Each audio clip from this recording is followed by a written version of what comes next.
भारत में गणेश चतुर्थी का त्योहार भक्ति, उत्साह और आस्था का प्रतीक है। इस दौरान लाखों लोग भगवान गणेश की मूर्ति की स्थापना करते हैं और अनंत चतुर्दशी के दिन मूर्ति विसर्जन की परंपरा निभाते हैं। उत्तर भारत, विशेष रूप से दिल्ली और आसपास के क्षेत्रों में यमुना नदी पारंपरिक रूप से मूर्ति विसर्जन का प्रमुख स्थल रही है।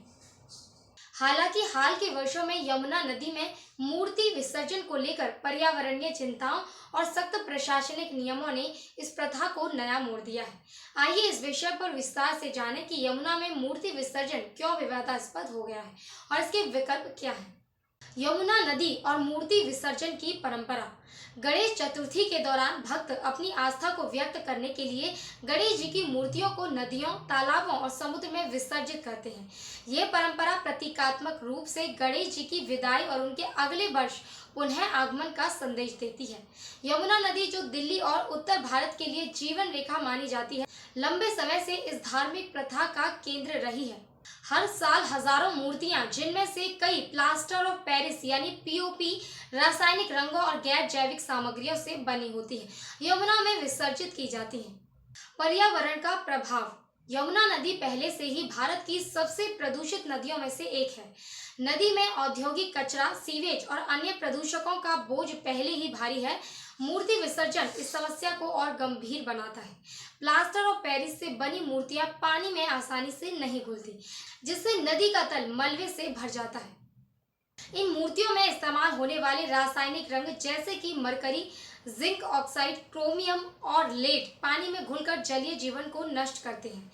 इससे मछलियां और अन्य जलीय जीवों की मृत्यु होती है और प्रदूषित पानी मानव स्वास्थ्य के लिए भी हानिकारक हो जाता है। नेशनल ग्रीन ट्रिब्यूनल यानी एनजीटी और पर्यावरण मंत्रालय ने बार बार यमुना को प्रदूषण से बचाने की आवश्यकता पर जोर दिया है। दिल्ली में नए नियम और जुर्माना। दिल्ली प्रदूषण नियंत्रण समिति यानी टीपीसीसी ने यमुना नदी मूर्ति विसर्जन को रोकने के लिए सख्त नियम लागू किए हैं। 28 अगस्त 2025 की ताजा खबर के अनुसार दिल्ली में यमुना नदी या किसी अन्य सार्वजनिक जलाशय में मूर्ति विसर्जन पर पूर्ण प्रतिबंध है। यदि कोई व्यक्ति इस नियम का उल्लंघन करता है तो उस पर 50,000 रुपए का जुर्माना लगाया जाएगा और कुछ मामलों में 6 साल की कैद भी हो सकती है। ये नियम national mission for clean Ganga NMCG के 2019 और 2021 के दिशा निर्देशों पर आधारित है, जो गंगा और उसकी सहायक नदियों में प्रदूषण रोकने के लिए बनाए गए हैं। डीपीसीसी ने लोगों से अपील की कि वे मूर्ति विसर्जन के लिए कृत्रिम तालाबों या प्रशासन द्वारा बनाए गए विशेष स्थानों का उपयोग करें। कृत्रिम तालाब और पर्यावरण अनुकूल विकल्प। प्रशासन ने यमुना में प्रदूषण को कम करने के लिए कई वैकल्पिक व्यवस्थाएं की हैं। दिल्ली नगर निगम एमसीडी और new Delhi municipal council NDMC को विभिन्न क्षेत्रों में कृत्रिम तालाब बनाने का निर्देश दिया गया है, जहां भक्त सुरक्षित और पर्यावरण अनुकूल तरीके से मूर्ति विसर्जन कर सकते हैं। इसके अलावा लोगों को सलाह दी गई है कि वे मिट्टी से बनी मूर्तियों का उपयोग करें, जो पानी में आसानी से घुल जाए और पर्यावरण को नुकसान न पहुंचाए। कई लोग अब घरों में टब या बाल्टी में मूर्ति विसर्जित कर रहे हैं और विसर्जन के बाद पानी को पौधों में डालकर पर्यावरण का संरक्षण कर रहे हैं। सोसाइटियों में सामूहिक रूप से स्विमिंग पूल या विशेष टैंकों में विसर्जन की व्यवस्था भी की जा रही है। पर्यावरणविदों का कहना है कि मूर्तियों को बनाने में प्राकृतिक रंगों और बायोडिग्रेडेबल सामग्री का उपयोग करना चाहिए। सामाजिक जागरूकता और चुनौतियां। हालांकि प्रशासन के प्रयास सराहनीय हैं, लेकिन कई लोग अभी भी परंपरागत तरीके से यमुना में मूर्ति विसर्जन करना पसंद करते हैं। इसके अलावा धार्मिक आस्था के साथ साथ जागरूकता की कमी और कृत्रिम तालाबों तक पहुंच में कठिनाई है। कुछ क्षेत्रों में, जैसे कि आगरा और शामली, यमुना में मूर्ति विसर्जन के दौरान दुर्घटनाएं भी सामने आई हैं। उदाहरण के लिए सितंबर 2023 में आगरा के दयालबाग में गणेश विसर्जन के दौरान 6 युवक यमुना में डूब गए, जिनमें से 3 को बचा लिया गया, लेकिन 3 की तलाश जारी रही।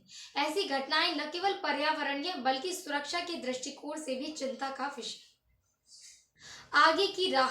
यमुना नदी को प्रदूषण से बचाने के लिए सरकार, पर्यावरणविदों और धार्मिक संगठनों को मिलकर काम करने की आवश्यकता है। लोगों को जागरूक करने के लिए एनजीओ और सामुदायिक संगठनों की मदद से अभियान चलाए जा रहे हैं। मूर्तिकारों को भी प्रोत्साहित किया जा रहा है कि वे पर्यावरण अनुकूल मूर्तियां बनाएं। प्रशासन ने ये भी सुनिश्चित करने का निर्देश दिया है कि मूर्ति विसर्जन से पहले और बाद में यमुना के पानी की गुणवत्ता की जांच की जाए, ताकि प्रदूषण के स्तर का आकलन किया जा सके। गणेश चतुर्थी का त्योहार आस्था और उत्सव का प्रतीक है, लेकिन यमुना नदी जैसे प्राकृतिक संसाधनों की रक्षा करना भी हमारी जिम्मेदारी है। दिल्ली प्रशासन के नए नियम और कृत्रिम तालाबों की व्यवस्था इस दिशा में एक सकारात्मक कदम है। भक्तों को चाहिए कि वे अपनी धार्मिक परंपराओं को पर्यावरण के साथ संतुलित करें और इको फ्रेंडली तरीकों को अपनाएं। यमुना नदी जो उत्तर भारत के लिए जीवनदायिनी है, जिसे स्वच्छ और जीवंत रखना हम सभी का कर्तव्य है। आइए इस गणेश चतुर्थी पर प्रण लें कि हम अपनी आस्था को प्रकृति के साथ जोड़कर एक बेहतर भविष्य का निर्माण करेंगे।